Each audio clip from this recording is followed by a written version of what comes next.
ఈరోజు మన ధ్యానం నిమిత్తము నహూము గ్రంథము 1 అధ్యాయము 15 వచనాన్ని మనము ధ్యానం చేసుకుందాం. సువార్తను ప్రకటించుచు సమాధాన వర్తమానము తెలియచేసే వారి పాదములు లేక వారి పాద ముద్రలు పర్వతముల మీద కనబడుతున్నాయంట.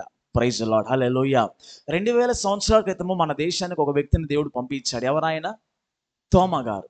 తోమాతో దేవుడు మాట్లాడటం ద్వారా, తోమాని దేవుడు దర్శించడం ద్వారా ఆయన ఈ యొక్క భారతదేశానికి వచ్చి తమిళనాడు ప్రాంతంలో, కేరళ ప్రాంతంలో ఆయన సువార్త చేశాడు. అంటే 2000 సంవత్సరాల క్రితము ఈ ప్రాంతానికి సువార్త వచ్చి ఆ ప్రాంతం నుంచి అనేక మంది యేసు ప్రభువుని తెలుసుకోవడం ద్వారా అనేకమైన రాష్ట్రాల్లోకి, అనేకమైన ప్రాంతాల్లోకి ఈ సువర్తమానం అనేది వ్యాప్తి చెందింది. ఎప్పుడైతే అలా వ్యాప్తి చెందిందో చాలా మంది నమ్మిన వారు, విశ్వసించిన వారు యేసు ప్రభు నిజమైన నాకు రక్షకునిగా అంగీకరించి ఉన్నారు. ఒక్కసారి వెనక్కి తిరిగి చూసినట్లయితే ఆ సువార్త ఆ గ్రామానికి కానీ, ఆ దేశానికి కానీ, ఆ రాష్ట్రానికి రావటానికి గల కారణం ఏంటంటే ఎంతోమంది దేవుని యొక్క సువార్తని వారు నడుచుకుంటూ, వారు ప్రయాణం చేస్తూ, ఎంతగానో ప్రయాసతో మన మధ్యలో తీసుకొచ్చారు. కాబట్టి ఈరోజు మనం ఆ సువార్తని మనం తెలుసుకున్నాము. హల్లెలూయా. ఎందుకని ఈ మాట ధ్యానం చేస్తున్నాం చెప్పమంటారా? ఎందుకని ఈ వాక్యం ధ్యానం చేస్తాం చెప్పమంటారా? ప్రార్థన చేస్తున్నాను, దేవా రేపు వచ్చే వారం చర్చిలో బల్లారాధన ఉంది, ఏ వాక్యం చెప్పాలి అని ప్రార్థన చేస్తుంటే నేను ఈ నహూము గ్రంథం ధ్యానంలో ఉన్నాను, చదువుతాను. దేవుడు ఒక మాట నన్ను పట్టుకున్నాడు, ఒక ఆలోచన దేవుడు ఇచ్చాడు. ప్రతి వారం నెలకోసారి మనకు ప్రభు బల్ల కార్యక్రమం జరిగిద్ది కదా. జరిగేటప్పుడు ఇక్కడ రొట్టె రసము ఇక్కడ ఉంటుంది. ఆ తర్వాత మీరందరూ తీసుకున్న తర్వాత ఆ ప్లేట్లో ఏముంటుంది? కొంచెం రొట్టె మిగులుతుంది. ఆ గ్లాసులో ఎంత ఉంటుంది? కొంచెం రసం మిగులుతుంది. దీన్ని దేవుడు నాకు ఆలోచింపజేసి, మీరు అనొచ్చు, ఎందుకు ఆ రొట్టె మిగిలితే ఉపయోగం ఏంటి, ఆ రసం మిగిలితే ఉపయోగం ఏందంటారు చూసారా? దేవుడు నాతో ఏం మాట్లాడారంటే, ఈ రొట్టె తీసుకోవడానికి కొంతమంది ఉన్నారు, ఇంకా మిగిలిన రొట్టె తినడానికి ఇంకా ప్రజలు రావాలని దేవుడు మాట్లాడటం జరిగినది. ప్రైజ్ ది లార్డ్, హల్లెలూయా. మిగిలిన రొట్టె ఎవరు తినాలి? మిగిలిన ద్రాక్షరసం ఎవరు తీసుకోవాలి? దానికి అర్హులుగా ఎలా మార్చబడాలంటే ఈ సువార్త ఎప్పుడైతే వాళ్ళకి చేర్చబడిద్దో, వారు ఎప్పుడైతే దేవుని మందిరానికి వస్తారో మనము ప్రార్థన చేయాలి, అయ్యా మా మందిరంలో సిద్ధపరిచిన రొట్టె రసము ఒక్క చుక్క ఒక్క మిగలకుండా అందరూ కూడా వచ్చి భుజించినట్టుగా అంతమంది నడిపించాలని మనము ప్రార్థన చేయాలి. హల్లెలూయా. ఎప్పుడైతే దేవుడు ఆ దైవికమైన ప్రత్యక్షత ఇచ్చాడో నేను చాలా నా హృదయంలో సంతోషం కలిగింది. హల్లెలూయా. కాబట్టి ఉదయకాల సమయంలో దేవుని సన్నిధిలో కనిపెట్టి ప్రార్థన చేసిన విధముగా ఆయన నాకు బయలుపరిచిన కొన్ని విషయాలు నేను మీతో చెప్పి నా మాటలు ముగించాలని నేను ఆశపడుతున్నాను. ఇంకో మాట కూడా చదువుకుందాం. యెషయా గ్రంథము 52 అధ్యాయము 7వ వచనము. యెషయా గ్రంథము 52 అధ్యాయము 7వ వచనం. ఇప్పుడు చదువుకున్న మాట ఏముంటుందో అక్కడ కూడా అదే మాట ఉంటుంది, కొంచెం చేంజ్ చేస్తూ ఉంటుంది, అంతకన్నా ఎక్కువ ఉండదు. 52వ యెషయా గ్రంథము 7వ వచనం చదువుకుందాం. ప్రచురించు వారి పాదములు నీ దేవుడు ఏలుచున్నాడని సియోనుతో చెప్పుచున్న వాని పాదములు పర్వతముల మీద ఎంతో సుందరములై ఉన్నవి. ఇంతక అక్కడేం చదువుకున్న నహూము గ్రంథములో సువార్త ప్రకటించేవారు, సమాధాన వర్తమానం తెలియజేసే వారి పాదాలు పర్వతాల మీద కనపడతాయని జస్ట్ ఒక స్టేట్మెంట్ ఇచ్చి అక్కడ ఆపేయడం జరిగింది. కానీ యెషయా గ్రంథంలో చాలా స్పష్టంగా ఏమన్నాడంటే, సువార్త ప్రకటించేవారు, ప్రకటించేవారు, సువర్తమానం ప్రకటించేవారు, రక్షణ సమాచారాన్ని ఎవరైతే ఈ 4 రకములైన వారు ప్రచురణ చేస్తున్నారో వారి పాదములంట ఎంతో సుందరములుగా ఉన్నాయంట. వారి పాదాలు ఎలా ఉన్నాయండి? ఈరోజు నా ప్రసంగం అంశం ఏంటిదంటే, carrying the gospel of Jesus Christ. Yesu Kristu సువార్త మోయుట. నాతో చెప్పండి, యేసు క్రీస్తు సువార్త మోయుట. దీని గురించి కొంత సమయం మనము ధ్యానం చేద్దాం. ఇంత మనం చదువుకున్నాం కదా, నహూము గ్రంథము 1 అధ్యాయం 11వ వచనం చదువుకున్నాం. నహూము గ్రంథం 1 అధ్యాయం 15వ వచనంలో ఆ 15వ వచనం దేని భాగం కింద వస్తుంది? 1 అధ్యాయంలో 15వ వచనం అనుకుంటాం. కానీ మనం కనుక ఇంగ్లీష్ బైబిల్ లేకపోతే హీబ్రూ బైబిల్లో మనం చూసినట్లయితే ఈ 15వ వచనం అనేది 1 అధ్యాయంలో కనబడదు. ఈ 15వ వచనం అనేది ఎక్కడ ఉంటుందంటే 2వ అధ్యాయము 1వ వచనంగా ఉంటుంది. నేను చెప్పిన మాట మీకు అర్థమైందా? మన తెలుగు బైబిల్లో 15వ వచనం అనేది 1 అధ్యాయంలో రాయడం జరిగింది. కానీ మీరు కనుక హీబ్రూలో కానీ కొన్ని ఇంగ్లీష్ లాంగ్వేజ్ ట్రాన్స్లేషన్లో చూసినట్లయితే ఈ మాట ఎలా కనపడుతుందంటే అది 2వ అధ్యాయంలో ప్రారంభంలో ఉన్నట్టుగా చాలా మంది చెప్తూ ఉంటారు. అంటే ఇక్కడ నహూము ప్రవక్త ఏమని చెప్తారంటారంటే, వారు ఉంటున్న ప్రాంతాలన్నీ పర్వతాల్లాగా ఉంటాయి. మరలా నా కళ్ళు చూడండి, మీకు చెప్పా కదా, యెరూషలేము, యూదా దేశము, తర్వాత ఇక ఇజ్రాయెల్ రాజ్యం అని చెప్పారు. ఈ రాజ్యాలన్నిట్లో యూదా ప్రాంతంలో, ఇజ్రాయెల్ ప్రాంతంలో ఎక్కువగా కొండలుండేయంట. ఎక్కువ ఏముండేయండి? కొండలుండేయి. ఈ ప్రవక్త ఏం చెప్తున్నాడంటే, ఆ పర్వతాల్లో ఎంతో మంది ఎన్నో రకమైన తెగల వారు ఉంటున్నారు. ఆ ప్రాంతాలు ఎంతో మంది దేవుణ్ణి ఎరుగని ప్రజలు ఉంటున్నారు. అయితే ఆ ప్రాంతానికి ముందున దినాలు ఎంతో మంది వెళ్ళారు. ఈరోజు నేను ఆ సువార్తకు వెళ్ళిన వారి పాదం యొక్క ముద్రలను నేను చూచానని చెప్పడం జరిగినది. Praise the lord, hallelujah. అంటే we should leave the foot mark. మనం ఏం చేయాలంటే, మన సువార్తను ప్రకటిస్తున్నప్పుడు ఆ సువార్తకు వెళ్ళిన ఆ పాదం ముద్రలను ఎప్పుడైతే విడుస్తామో, లేకపోతే ఎప్పుడైతే పాదముద్రలను ఆ ప్రాంతంలో మనం ఎప్పుడైతే నడుస్తామో, అనేక మంది వాటిని చూచినప్పుడు అనేక మంది దేవుని దగ్గరికి నడిపించబడటానికి ఎంతగానో అవకాశం కలుగుతుంది. ప్రైజ్ ది లార్డ్, హల్లెలూయా. మీకు అర్థమయ్యే భాషలో చెప్తాను. సపోజ్ ఒక కంపెనీ ఉందనుకోండి, ఒక పేస్ట్ ఉందనుకోండి, లేకపోయినా ఒక సబ్బు ఉందనుకోండి. ఈ సబ్బు కొత్తగా తయారు చేసి మార్కెట్లోకి వచ్చింది. జనాలుగా తెలియాలంటే ఏం చేస్తారు? అందరూ అడ్వర్టైజ్మెంట్ ఇస్తారు. ప్రజలకు తెలియాలంటే ఏం చేస్తారు? అడ్వర్టైజ్మెంట్ ఇచ్చి, ఈ సబ్బు రుద్దుకుంటేనే తెల్లగొస్తారు, ఈ పేస్ట్ వాడుకుంటేనే తెల్లగొంటాయి మీ పళ్ళని రకరకమైన అడ్వర్టైజ్మెంట్ ఇస్తూ ప్రజల్ని ఆకర్షిస్తూ ఉంటారు కదా.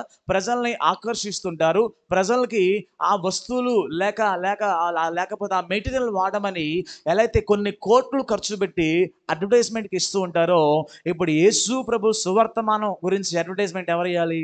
ఒక వస్తువు, ఒక ఫోన్ కొనుక్కోవాలి, అమ్ముడు పోవాలంటే లోక సంబంధమైన వ్యక్తికి కొన్ని కోట్లు చెప్పమంటారా? ఈ ఎగ్జోఫెన్ పెన్ ఉంది కదా, హోసర్ జెరమియా పెన్, దీని కాస్ట్ ₹10, హోల్సేల్ ₹8కి వస్తుంది. ₹8 పెన్నుని దీన్ని ప్రమోట్ చేయడానికి కొన్ని లక్షలు పెడతారు, కొన్ని కోట్లు ఖర్చు పెడతారు. ఎందుకని? ఇది అమ్ముడు పోవటం కొరకు. ఇప్పుడు దీనికన్నా విలువైనది ఏంటిది? దేవుని వాక్యమైనది. ఇప్పుడు ఈ దేవుని వాక్యం అనేది ప్రమోట్ అవ్వాలంటే ఎవరు కష్టపడాలి?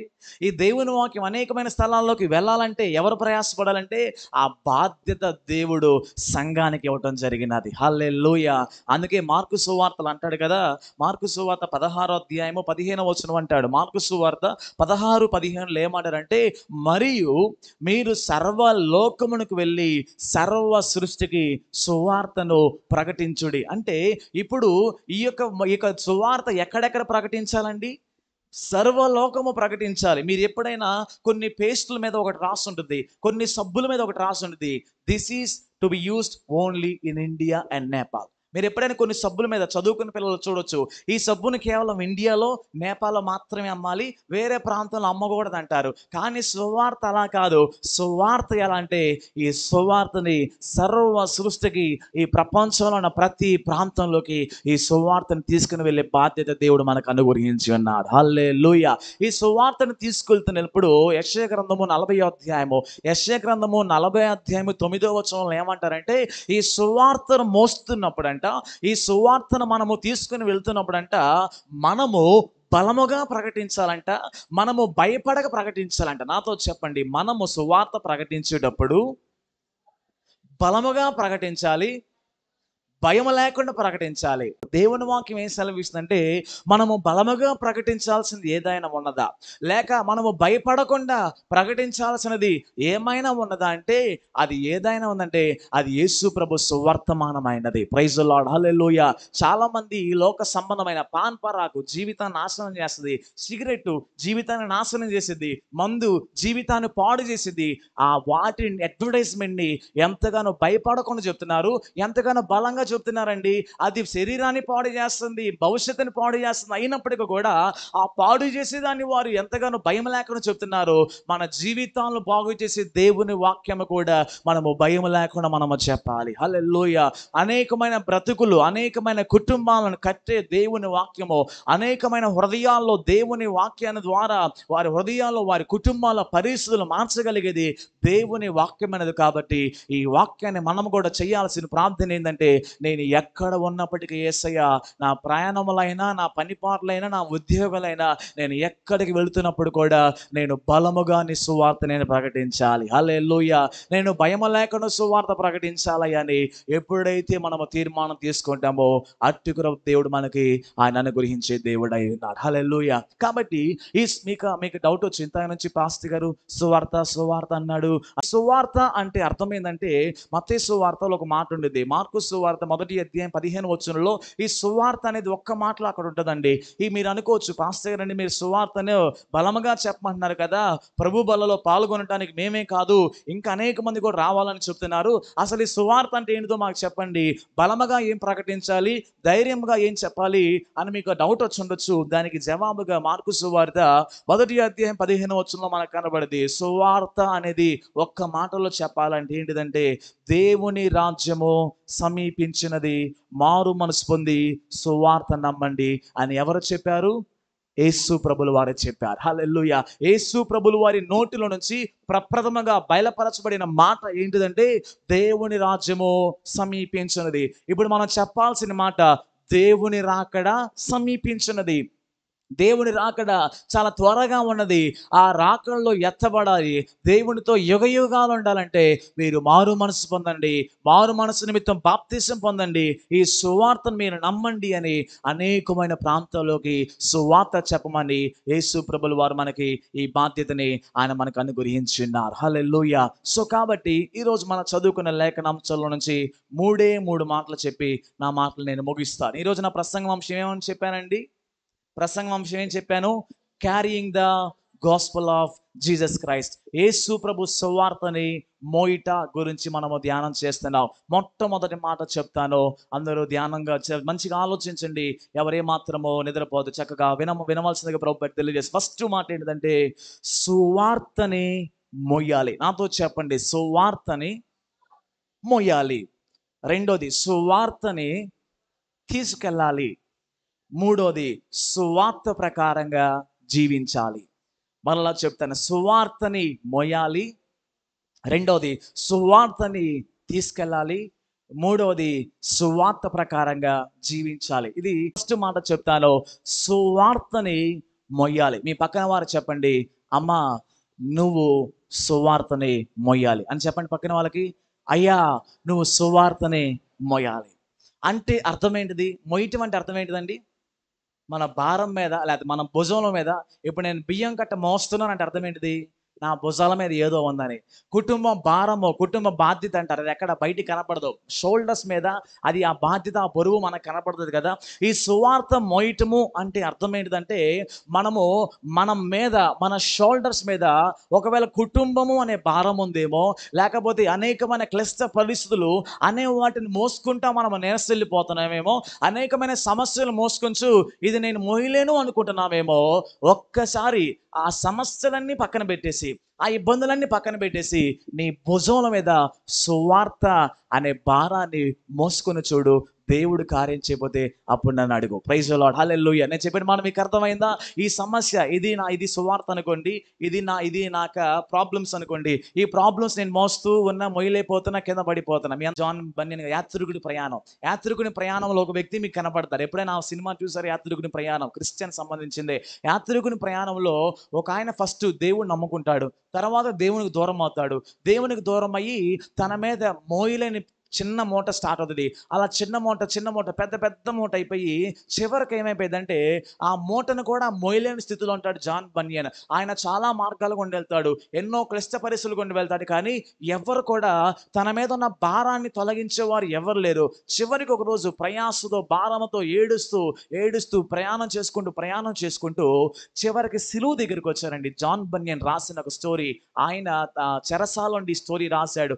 ఎప్పుడైతే ఆ వ్యక్తి తన క్లిష్ట పరిస్థితుల్లో సిలువ దగ్గరికి వచ్చి ఎప్పుడైతే మోకరించి ప్రార్థన చేశాడో, వెంటనే తన వీపు మీద ఉన్న బరువైన ఆ మూట వెనకకు పడిపోగానే వెంటనే తన విడుదల పొందుకున్నాడు. హల్లెలూయా. ఆయన ఏమంటాడంటే, ఎంతో మటుకు నా భారాన్ని నేను మోయలేకపోతున్నాను. యేసు ప్రభులు వారు అంటారు కదా, నా భారము తేలికగా ఉండిద్దా, బరువుగా ఉండిద్దా? నా భారము చాలా సులువుగా ఉంటది, చాలా తేలికగా ఉంటది. ఈ సువార్త అనేది మోయటానికి చాలా కష్టం అనిపిస్తుంది.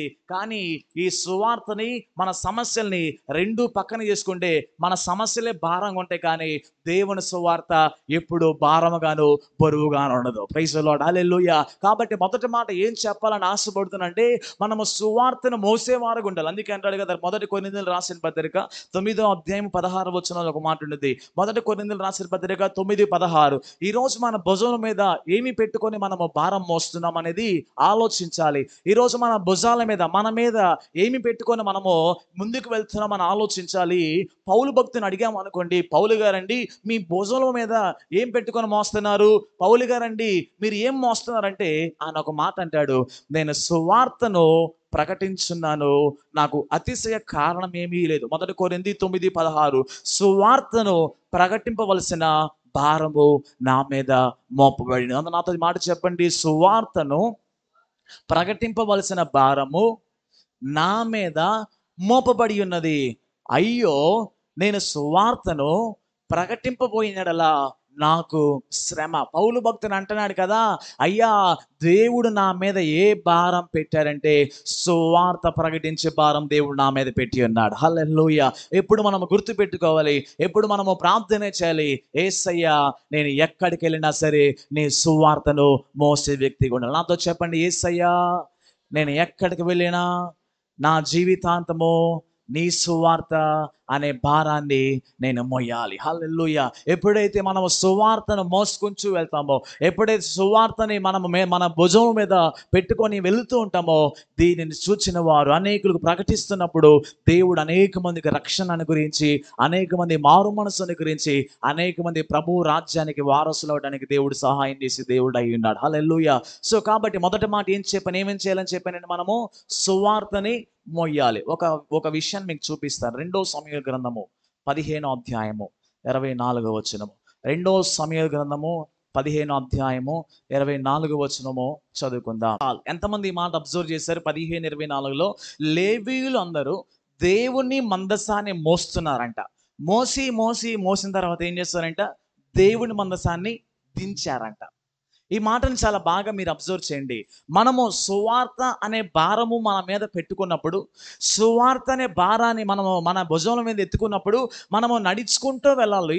అది మీదే ఉండాలి, కానీ అది ఎప్పుడు దింపకూడదు. ఇక్కడ మనం చూసినట్లయితే ఈ నిబంధన మందసం గురించి ఆలోచించినట్లయితే ఇక్కడ జరిగిన సందర్భం ఏంటంటే, దావీదు అబ్షాలోముకి చిన్న గొడవ వచ్చింది. అబ్షాలోము వచ్చి అంటాడు, నాకు నా రాజ్యం కావాలి, నేను పెద్ద కొడుకుని, నాకు ఇవ్వాలని ఎంతో సమస్య చేస్తాడు.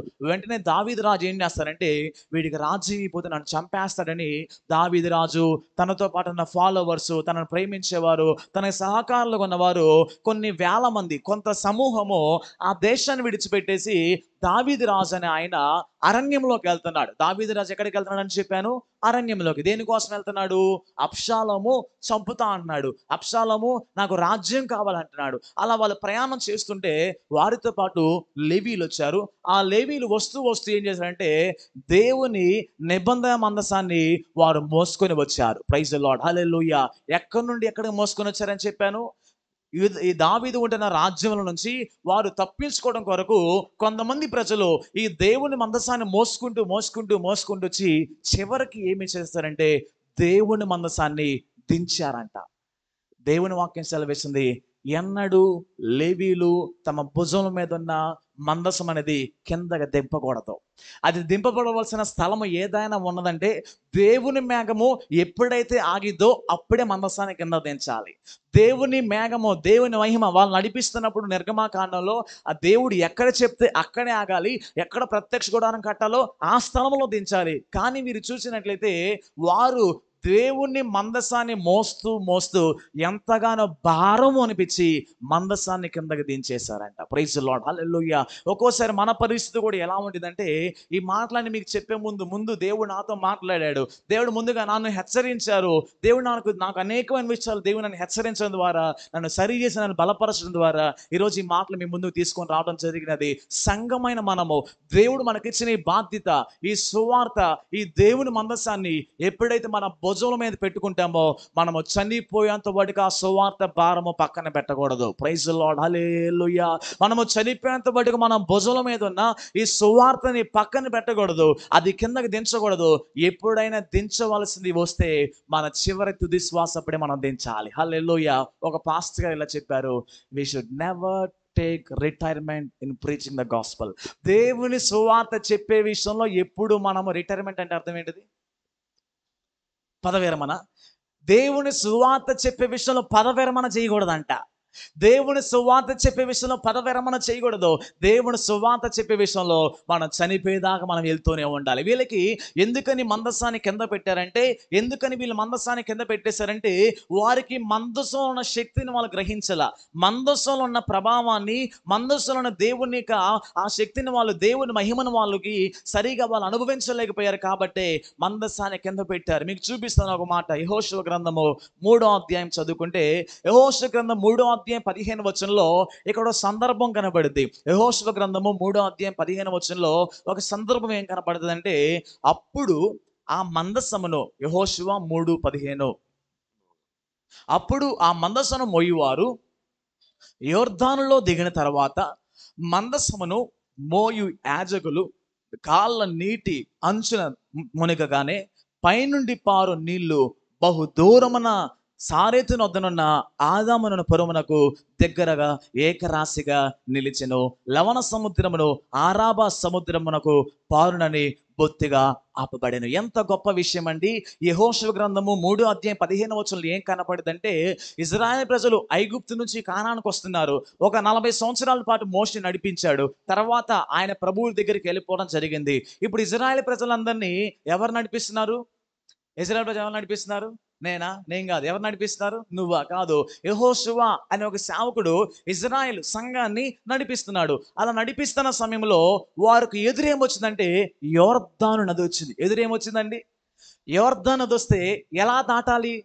మొన్న ఎర్ర సముద్రాన్ని ఎలా దాటారు? కర్రని చూపించగానే ఎర్ర సముద్రం 2 పాయలు అయిపోయింది. ఇప్పుడు ఇక దీన్ని ఏమంటారు? యొర్దాను 2 పాయలుగా చేర్చబడాలంటే ఏమి చేయాలి? ఎలా దాటాలో తెలియకపోతే ప్రార్థన చేసుకుని దేవుడు చెప్తాడు, యాజకులు తమ భుజముల మీద, 4 యాజకులు వారి భుజముల మీద మందసాన్ని మోపి అలా నడుచుకుంటా వెళ్తుంటే, ఎప్పుడైతే వారి పాదము నేలని ఇలా ముట్టగానే, ఎప్పుడైతే వాళ్ళ కాళ్ళు నేలని అంటుకుంటాయో వెంటనే ఈ యొక్క పారుతున్న యొర్దాను అనేది ఏకరాశిగా నిలిచిపోతుంది. Praise the lord, hallelujah. అంటే ఇప్పుడు ఎందుకని దావీదు దగ్గర ఉన్న లేవీరు మందసాన్ని కిందకి దించారంటే, వారు మందసంలో ఉన్న శక్తిని గ్రహించలేకపోతున్నారు. వారు మందసం ద్వారా దేవుడు మాట్లాడతారని, మందసం ద్వారా దేవుడు ప్రజల జీవితాలను మారుస్తారని, మందసం ద్వారా దేవుడు అనేకులను కదిలిస్తారని ఆ విషయాన్ని తెలుసుకోకుండా, దాని యొక్క విలువను తెలుసుకోకపోయారు కాబట్టి వారు మందసాన్ని దించివేశారు. కానీ వీరి జీవితాలను చూసినట్లయితే ఆ మందసములో దేవుని సన్నిధి ఉన్నది కాబట్టి ముందుగా ఉన్న యొర్దాను నది కూడా దేవుడు ఏకరాశిగా చేసి ఉన్నాడు. హల్లెలూయా. కాబట్టి ఇప్పుడు మీరు అనొచ్చు, దీనివల్ల నాకు ప్రయోజనం ఏంటిది? ఈ మందసము దేవుని సువార్త అనేది కాబట్టి ఈ సువార్తను మనం మోసుకుంటూ వెళ్తున్నప్పుడు ఏమవుతుందంటే, మన ముందు యొర్దాను లాంటి ఎన్ని సమస్యలు వచ్చినా దేవుడు వాటిని ఏకరాశిగా మార్చే దేవుడు అయి ఉన్నాడు. హల్లెలూయా. మన కుటుంబాల్లో దేవుని కార్యము చూడగలగడానికి, సువార్త విషయంలో కూడా దేవుని యొక్క అద్భుతం చూడగలగడానికి దేవుడు మనతో మాట్లాడుతున్న విషయం ఏంటంటే, ఆ సువార్తని మోసుకుంటూ వెళుతూ ఉండాలి. కానీ ఎప్పుడు రిటైర్మెంట్ ఇవ్వకూడదు. నా పని అయిపోయిందిలే పాస్టర్ గారండి, 20 సంవత్సరాలు దేవుడిని నమ్ముకున్నా, 30 సంవత్సరాలు దేవుడిని నమ్ముకున్నా, చెప్పినంతసేపు సువార్త చెప్పా, ఇప్పుడు మా పిల్లలు వచ్చారు, మా మనవాళ్ళు వచ్చారు, వాళ్ళు చెప్తారులే, వారు మందిరానికి వెళ్తారని కాదు. మనము చనిపోయేంత వరకు సువార్తను మోస్తూ అనేక మందికి మనము సువార్త చెప్పాలి. హల్లెలూయా. అందుకే రోమీయులకు రాసిన పత్రిక 1వ అధ్యాయం 16వ వచనంలో ఒక మాట ఉండిద్ది. రోమీయులకు రాసిన పత్రిక 1వ అధ్యాయం 16వ వచనంలో పౌలు భక్తుడు ఏమంటాడంటే, రోమీయులకు రాసిన పత్రిక 1వ అధ్యాయం 16వ వచనంలో, సువార్తను గురించి నేను సిగ్గుపడేవాడిని కాదయ్యా, ఏలయనగా సువార్తను ఎవరైతే నమ్ముతారో అది యూదుడైనా, గ్రీసు దేశస్థుడైనా, అన్యజనుడైనా వారికి రక్షణ కలిగిద్ది. అక్కడ ఒక మాట ఉండిద్ది, అది దేవుని శక్తి అయి ఉన్నది. నాతో చెప్పండి, సువార్త దేవుని శక్తి. ఇందాక మందసం ఏం చెప్పా? మందసం కూడా దేవుని సన్నిధి, దేవుని శక్తి అయినది. కానీ ఆ మందసాన్ని ఏం చేశారని చెప్పాను, కిందకి దించేశారని చెప్పా కదా.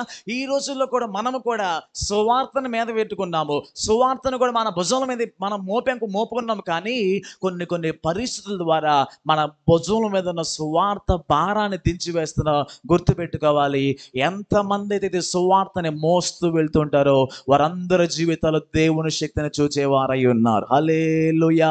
వారందరూ దేనిని చూచేవారైనారండి? దేవుని శక్తిని చూచేవారైనారు. మీరు బాగా గుర్తుపెట్టుకోవాలి. ప్రభు బలలో పాలు పొందే మనకి పౌలు గారు ఒక మాట చెప్తాడు. 1 కొరింథీయులకు రాసిన పత్రిక 11వ అధ్యాయము. ప్రభు బలలో పాలు పొందుకునే వారికి ఆ దేవుని ఆత్మ ప్రేరేపణ కలిగి పౌలు గారు ఏం చెప్తారంటే 11వ అధ్యాయంలో 26వ వచనం చదువుకుందాం. 26వ వచనము. ఎవరైతే ఈ రొట్టెను తిని, 11వ అధ్యాయం 1 కొరింథీయులకు రాసిన పత్రిక 11:26. మీరు ఈ రొట్టెను తిని ఈ పాత్రలోని త్రాగునప్పుడల్లా ప్రభు వచ్చే వరకు ఆయన మరణమును ప్రచురించెదరు. అంటే అర్థమైందంటే ఎవరైతే ప్రభు బలలో పాలు పొందుతున్నారో, ఎవరైతే సంస్కారాధనలో చేయి వేస్తున్నారో వారందరికీ దేవుడిచ్చిన బాధ్యత ఏదైనా ఉన్నదంటే ఆయన రాకడ అంతవరకు, ఆయన రాకడలో వచ్చేంత వరకు ఆయన మరణ పునరుద్ధానము చెప్పాలని ఆ భారము దేవుడు మనకు అనుగ్రహించి ఉన్నాడు. హల్లెలూయా. మీకు తెలుసా, బాప్తిసం తీసుకున్నప్పుడు సేవకులు ఒక మాట అడుగుతారు. బాప్తిసం తీసుకుని కొన్ని తీర్మానాలు అడుగుతారు. అడిగినప్పుడు అక్కడ ఏమంటారంటే, నీవు జీవితాంతం చనిపోయేంత వరకు దేవుని కొరకు సాక్షిగా ఉంటావా? నువ్వు జీవితాంతం మటుకు దేవుని సువార్త చెప్తావని ఆ మాట అడిగినప్పుడు చెప్తాను, సాక్షిగా ఉంటానని చెప్తావు. ఒక్కసారి ఉదయకాల మనం పరిశీలించుకుందామా?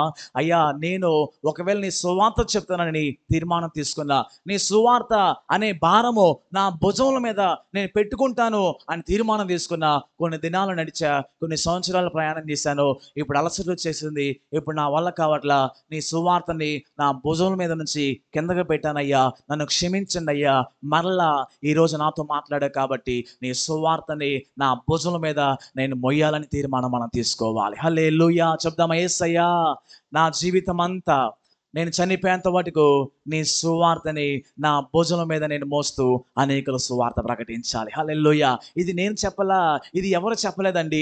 దేవుడే స్వయముగా తన లేఖనాల్లో ఆయన మాట్లాడి ఉన్నాడు. దేవుడే స్వయముగా ఆయన మనకి ఇటువంటి మాటలు అందించినాడు. కాబట్టి దేవుని వాక్యానికి విధేయులైనప్పుడు, దేవుని వాక్యానికి లోబడినప్పుడు దేవుని రాకడలో ఎత్తబడతానికి దేవుడు సహాయం చేస్తాడు. సో మొదటి మాట ఏం చెప్పారంటే సువార్తని మోయాలి. రెండో మాట ధ్యానం చేసుకుందాం.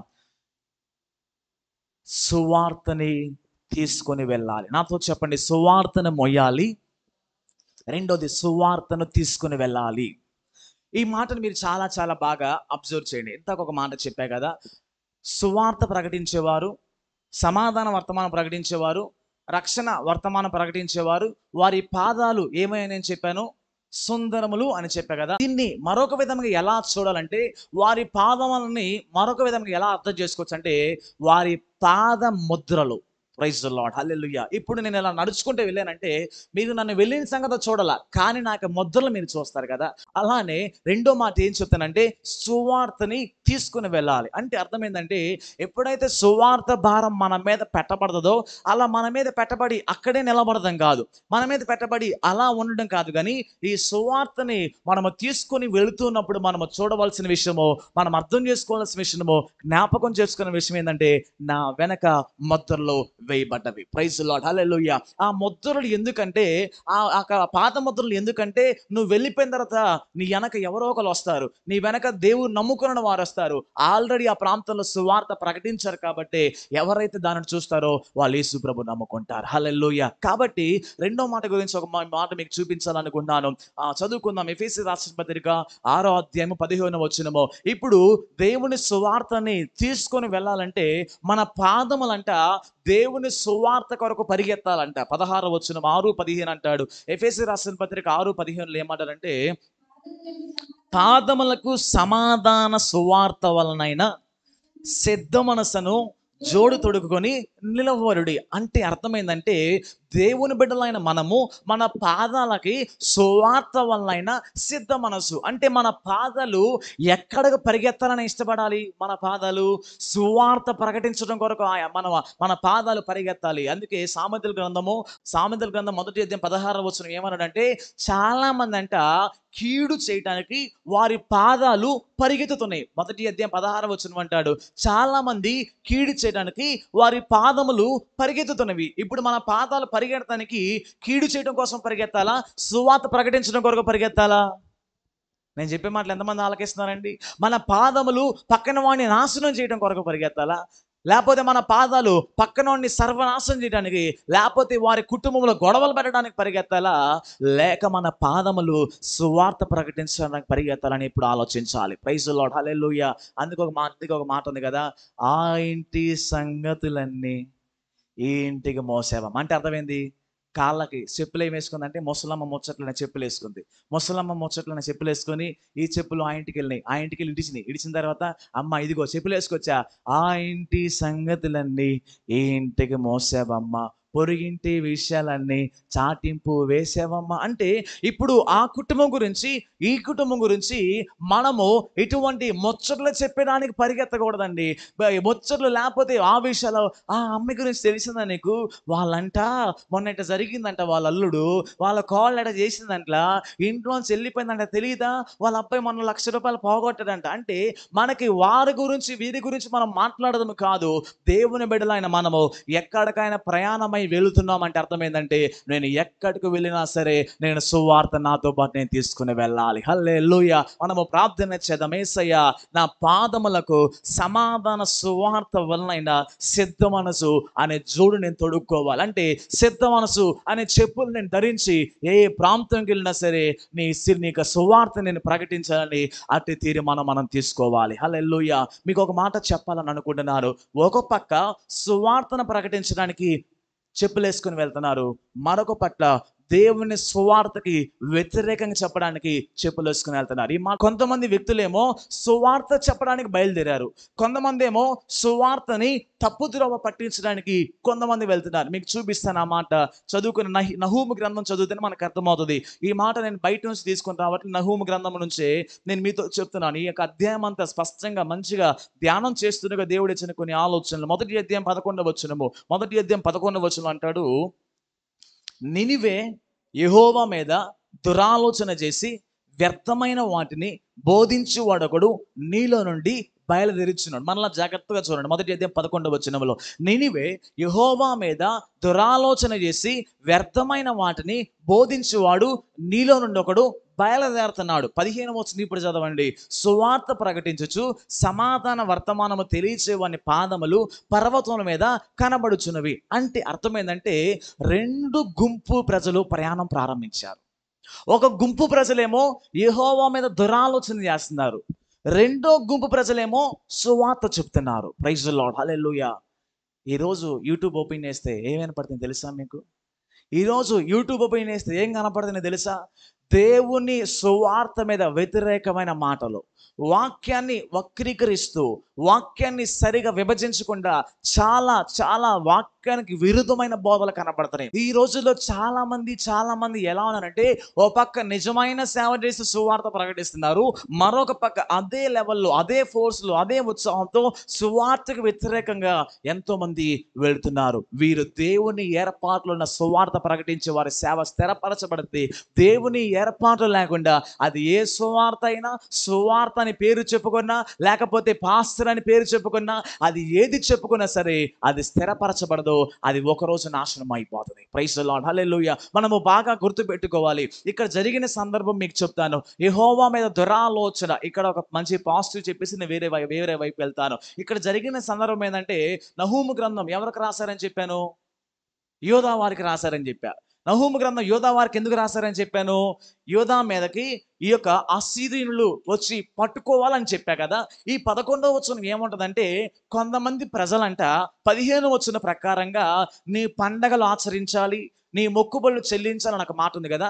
కొంతమంది గుంపు వారు వచ్చి ఏం చెప్తారంటే, పండగ చేసుకోబాక, మందిరానికి వెళ్ళబాక, ఉపవాస గుడికి వెళ్ళొద్దు, ప్రార్థన చేసుకోవద్దు, గుడికి రా, లేకపోతే అక్కడికి వెళ్ళని చాలా మంది దేవుని నమ్ముకున్న వారిని తప్పుదోవ పట్టించడానికి కొన్ని రాంగ్ డాక్టర్స్ వాళ్ళకి వినపడుతున్నాయి అంట.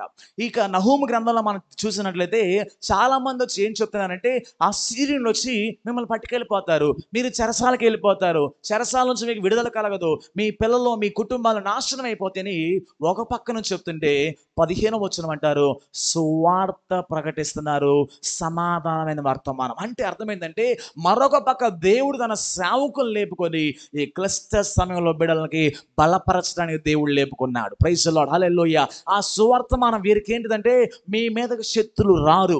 ఆ సువర్తమానం ఏంటిదంటే, ఆ మంచి వార్త వాళ్ళకు వినపడుతుంది ఏంటిదంటే, మీ కుటుంబాల మీదకి లేచిన నినివే పట్టణస్థులైన, మీ కుటుంబాల మీదకి లేచిన అశ్షూరులైనా సరే నేను వారిని నాశనము చేస్తాను, భూమి మీద వారిని లేకుండా చేస్తానని కూడా ఆ మాట కనబడిదండి బైబిల్లోనే. అంటే దేవుని మాటలు మనం గుర్తుపెట్టుకోవాల్సిన విషయం ఏంటంటే, మనము సువార్తని వినేవారు ఉండాలి, కానీ మనల్ని బలహీనపరచి దేవుని వాక్యం నుంచి పక్క ద్రోవ పట్టించే బోధల వైపు ఎప్పుడు మనము తిరగకూడదు. ప్రైజ్ ది లార్డ్, హల్లెలూయా. కాబట్టి దేవుని బిడ్డలైన మనము ఎప్పుడూ మనం జ్ఞాపకం చేసుకోవాలి, ఆ సువార్తని మన భుజం మీద మనము భారముగా పెట్టుకొని వెళ్ళాలి. రెండోది, అది మన భుజం మీద ఉండటమే కాదు, కానీ ఆ సువార్తను కూడా మనము తీసుకొని వెళ్ళే వారికి ఉండాలి. హల్లెలూయా.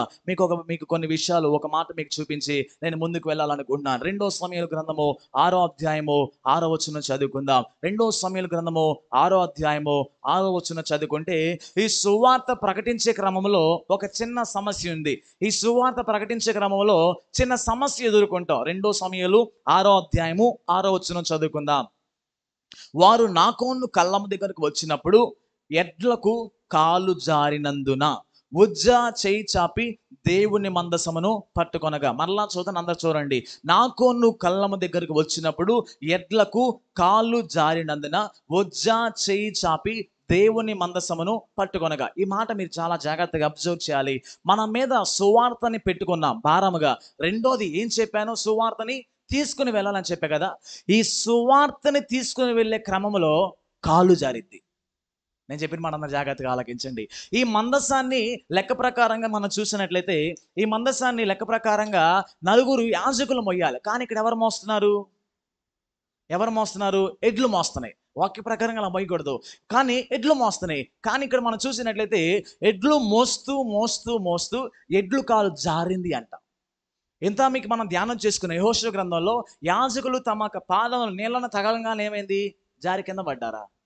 వర్షం పడేటప్పుడు పిల్లలకి ఏం చెప్తాం? బాయ్, జాగ్రత్తవరా, చిన్నగా రా అంటావు.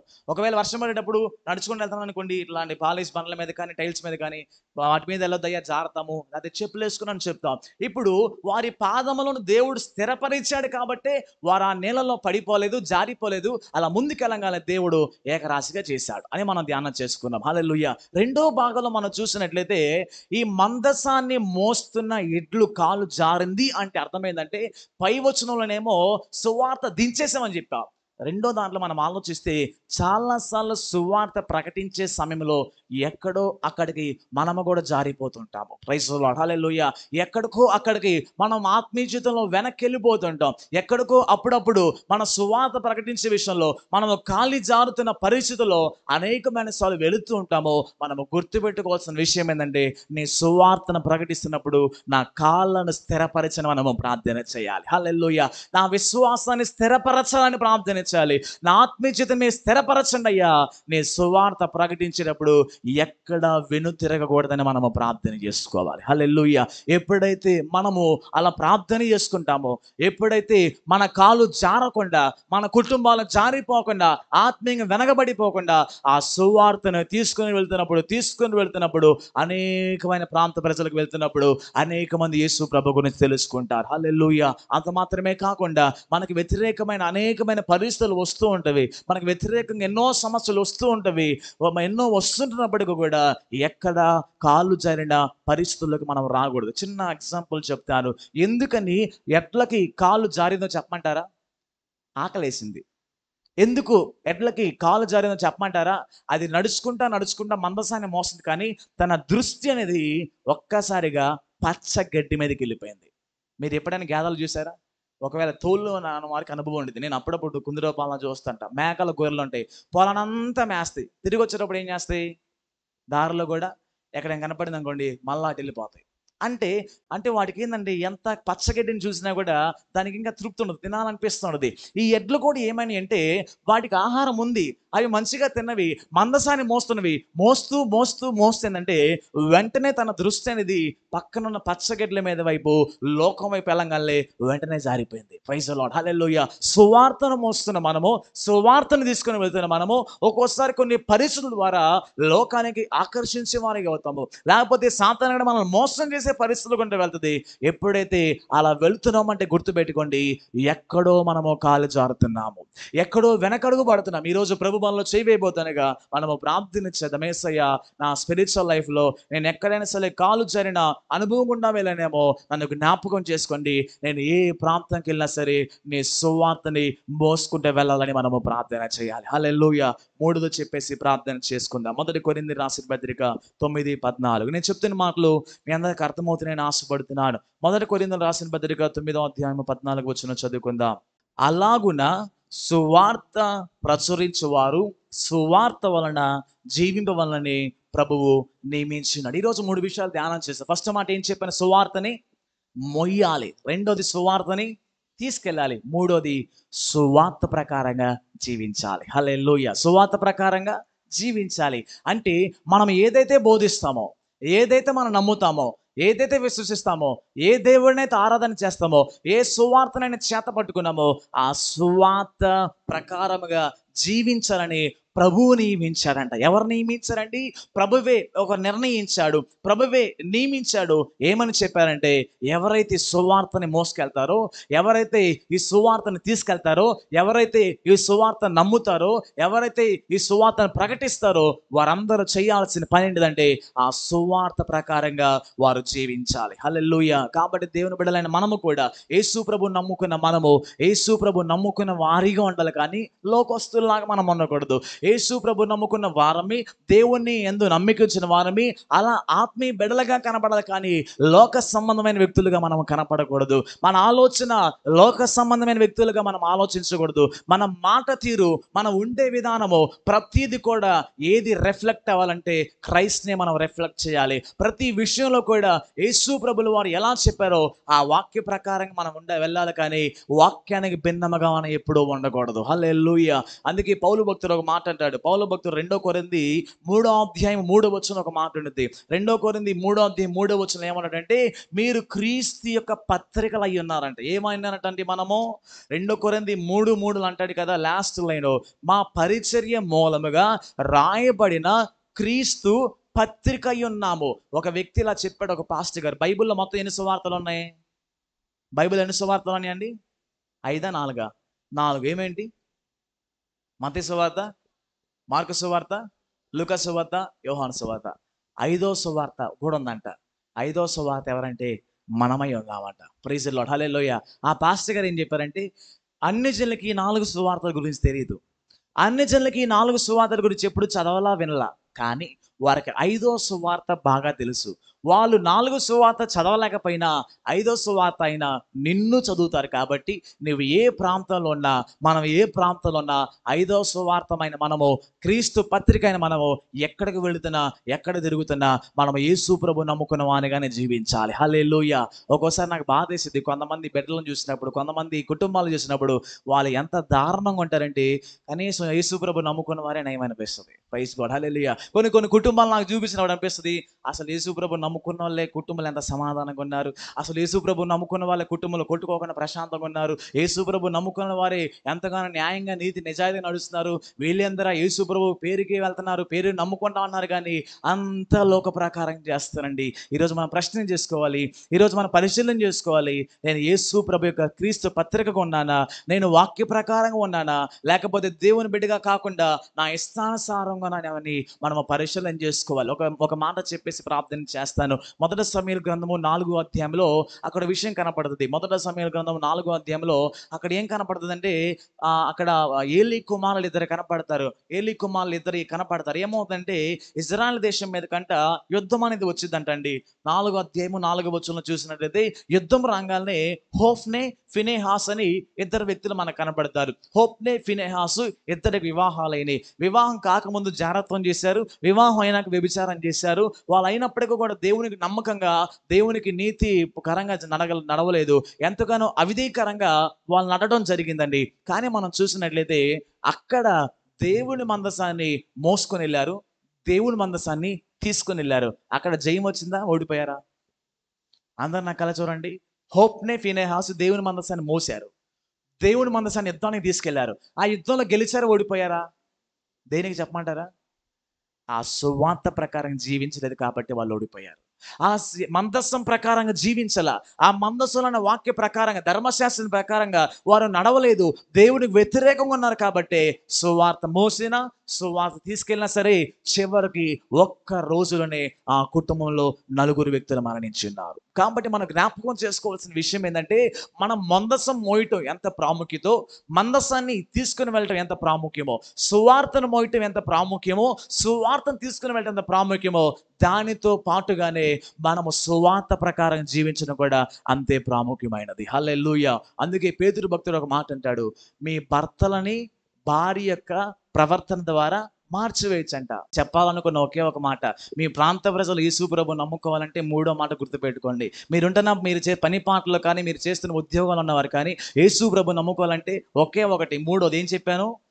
ఇది ఎంత ముఖ్యమో, ఇది ఎంత ముఖ్యమో, భుజం ఎంత ముఖ్యమో, పాదాలు ఎంత ముఖ్యమో, ఈక్వలెంట్ ఇది ప్లస్ ఇది ప్లస్ ఈక్వల్ అంటే ఏంటంటే మన జీవితము. ప్రైజ్ ది లార్డ్, హల్లెలూయా. మన జీవితం గుండా అలా మన జీవితం ఉంటాము, ఒక పత్రిక కొందాము, మన సువార్త చెప్పకపోయినప్పటికీ వారే యేసు ప్రభువుని నమ్ముకుంటారు. హల్లెలూయా. కాబట్టి ఈరోజు మూడు విషయాలు చెప్పాను.